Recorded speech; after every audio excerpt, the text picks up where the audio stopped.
Qu'est-ce que la sophrologie? Nous trouvons une multitude de définitions, que ce soit sur internet, dans les livres ou ailleurs, et il est parfois difficile de s'y retrouver, au risque même de se mélanger les pinceaux. Pour savoir ce qu'est la sophrologie, il est intéressant de revenir aux origines de sa création.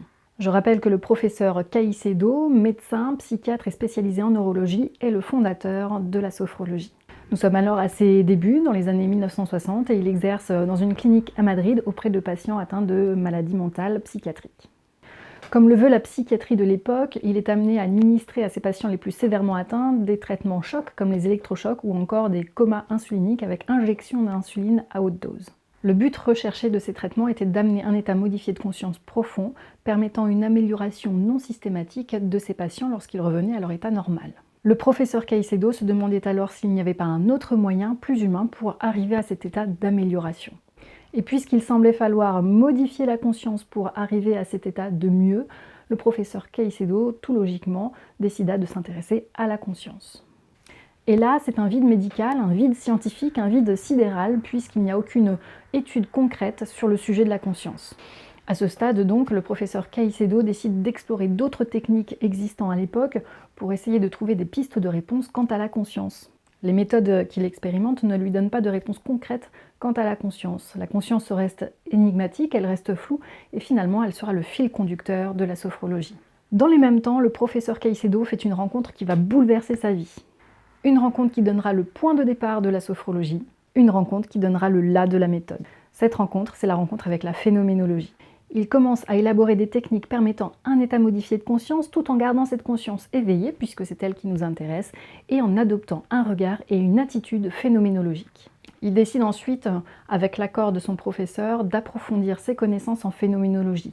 Il alla donc étudier auprès de Ludwig Binswanger, un psychiatre spécialisé en phénoménologie existentielle en Suisse. Binswanger apporta son enseignement au professeur Caicedo sur cet axe phénoménologique. Après un certain temps, le professeur Caicedo demanda à Binswanger ce qu'il en était de l'Orient.